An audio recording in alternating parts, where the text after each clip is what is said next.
Hello students, welcome back. आज हम लोग डिस्कस करेंगे सिस्टम ऑफ लीनियर इक्वेशंस को सॉल्व करने का एक नया मेथड और उसका नाम है चोलेस्की मेथड या स्क्वायर रूट मेथड। इस मेथड में भी सिस्टम ऑफ लीनियर इक्वेशन यानी कि Ax is equal to B equation को सॉल्व किया जाता है। पिछले लेक्चर में आपने देखा होगा कि LU डिकम्पोजिशन किस तरह से अप्लाई करते हैं। तो LU डिकम्पोजिशन मेथड में आपने पढ़ा था कि A को हम दो मैट्रिक्स के प्रोडक्ट के फॉर्म में चेंज कर लेते हैं, A इक्वल टू LU लिखकर, जहाँ पर L लोअर ट्रायंगुलर मैट्रिक्स है, U अपर ट्रायंगुलर मैट्रिक्स है। यहाँ पर क्या करेंगे कि हम अपनी मैट्रिक्स A को हम L और उसका ट्रांसपोज यानी कि LT के फॉर्म में ट्रांसफॉर्म करेंगे या राइटिंग करेंगे या प्रोडक्ट के फॉर्म में लिखेंगे। अब यहाँ पर कुछ बातें जो ध्यान रखनी है हमको, वो ये कि जो ये मैट्रिक्स A है, अब A लिख लेते हैं पहले, फिर हम बताते हैं आपको इसमें क्या है प्रॉपर्टी। जैसे A1 B1 C1, A2 B2 और C2, A3 B3 C3, और आपके पास जो X है वो कुछ बुक्स में या कुछ प्रॉब्लम्स में XYZ होता है, किसी में X1 X2 X3 होता है। तो ये अननोन है या आप इन्हें कह सकते हैं कि ये वेरिएबल हैं X1 X2 और X3। और जहाँ तक B की बात है, B हमारा एक कांस्टेंट रहता है और B की वैल्यू हम जो लिखते हैं वो राइट साइड में होता है नंबर आपका B1 B2 और ये आपका B3।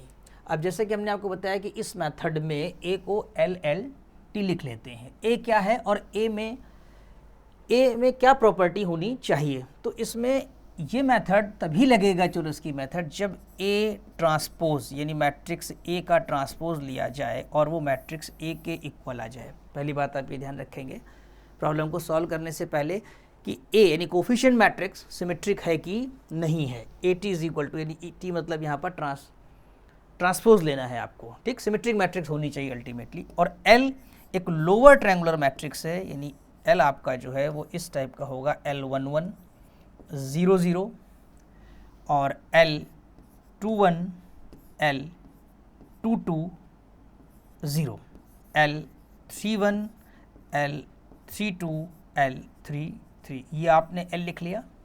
इसके बाद LT क्या होगा, इसी का ट्रांसपोज हो जाएगा, ठीक है।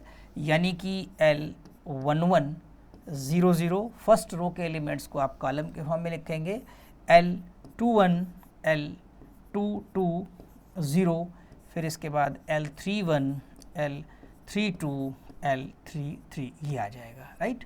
इसके बाद जो कोफिशिएंट मैट्रिक्स आपके पास ये A है और L और LT जो आपने लिखा है उसको आप लिखेंगे A is equal to LLT, यानी कि लेफ्ट साइड में A और LLT का प्रोडक्ट ले लेंगे, जैसे कि LU डिकम्पोजिशन मेथड में हम लोगों ने किया है।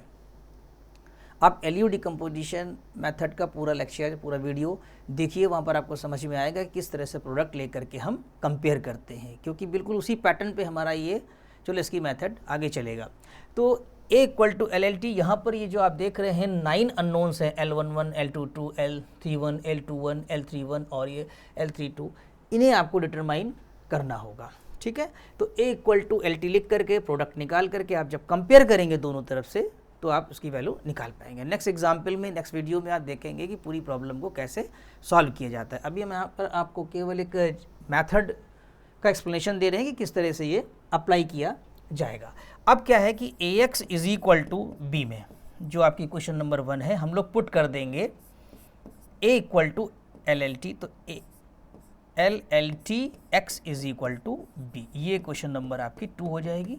ये क्वेश्चन नंबर 1 है, ये जो मेन इक्वेशन आपकी है। यानी हम लोगों ने यहाँ क्या पुट किया है, A इक्वल टू LLT। इसके बाद फिर क्या करते हैं, अगला स्टेप क्या होता है, ये स्टेप बाय स्टेप है आपका। ये जो LTX दिया हुआ, फिर इसको पुट करेंगे हम लोग। LTX को हम लोग यहाँ पर एक कैपिटल Y रख लेंगे, ठीक। कैपिटल X तो समझ ही रहे हैं आप, कॉलम वेक्टर हैं, X1 X2 X3। LT आप निकाल चुके होंगे, जब ये अननोन निकाल लेंगे तो LT मैट्रिक्स वहाँ से जनरेट हो जाएगी आपकी। Y क्या है, Y की वैल्यू आपके पास कंसीडर करते हैं हम लोग, सपोज करते हैं Y1 Y2 और Y3, ये सपोज किया है इसलिए लिखा है पुट, क्लियर। अब क्या होगा, LT आपको नोन है, x अननोन है, y भी अभी अननोन है, इसलिए अभी हम इस इक्वेशन का यूज़ नहीं करेंगे। यानी अगर इसको थोड़ी देर के लिए इक्वेशन नंबर हम 3 कह दें तो हम अभी इसको यूज़ नहीं करेंगे। हम लोग यहाँ से यानी कि इक्वेशन नंबर 2 में जा कर के एल वाई पुट कर देंगे इक्वल टू बी। ये हमने कहाँ से लिया? From second. क्लियर? ये हो जाएगा सेकेंड इक्वेशन से आपका। अब क्या करेंगे? एल आपका नोन है, y आपका अननोन है, y रख देंगे यहाँ पर, l की वैल्यू रखेंगे, y की वैल्यू ये जो कॉलम मैट्रिक्स है ये रखेंगे, और b जो आपको प्रॉब्लम में कांस्टेंट दिए होंगे राइट साइड में, इन दोनों को मल्टीप्लाई करेंगे और इससे कंपेयर कर लेंगे, जैसा कि एलयू डिकम्पोजिशन मेथड पे हमने समझाया हुआ है आपको। कंपेयर जब आप कर लेंगे तो यहाँ पर आपको कैपिटल Y की वैल्यूज़ यानी कि y1, y2, y3 डिटरमाइन हो जाएगा, y1, y2 और y3 ये आ जाएगा आपके पास। ठीक, y1, y2, y3 डिटरमाइन करने के बाद आप इक्वेशन नंबर 3 में जाएंगे, क्योंकि अल्टीमेटली जो आपको डिटरमाइन करना है, सिस्टम सॉल्व करना है, वो तो x1, x2, x3 ही डिटरमाइन करना है, यानी कैपिटल X को डिटरमाइन करना है। तो इसके लिए हम लोग फिर 3 इक्वेशन नंबर में आएंगे और यहाँ पर वैल्यू पुट करेंगे फ्रॉम 3। अब क्या होगा कि L T x is equal to y को यूज़ करेंगे। y जो ये आप डिटरमाइन कर चुके होंगे कॉलम मैट्रिक्स, ये सब्स्टिट्यूट कर देंगे यहाँ पर। कैपिटल X पता ही है आपको, x1, x2, x3 कॉलम में है वो लिखेंगे, और LT डिटरमाइन पहले ही कर चुके होंगे। जब आप इन दोनों का प्रोडक्ट लेंगे और इस y के साथ कंपेयर करेंगे तो आपको इसके बाद कैपिटल X यानी कि x1, x2, x3 की वैल्यूज़ डिटरमाइन हो जाएंगी। यही इसका पूरा प्रोसीजर है कि x1, x2, x3 या किसी प्रॉब्लम में अगर x, y, z दिया है तो कैसे डिटरमाइन करें। फाइनली ये आपका आंसर हो जाएगा। इसको ऐसे x के फॉर्म में लिख सकते हैं, या मान लीजिए a वैल्यू आ गई और x1 की वैल्यू a आ गई, x2 की वैल्यू कोई b आ रही है सपोज कर रहे हैं, और x3 की वैल्यू c आ रही है, तो यही आपका जो है सोल्यूशन हो जाएगा दी गई सिस्टम ऑफ लीनियर इक्वेशंस का। तो आई थिंक ये पूरा मेथड समझ में आ गया होगा।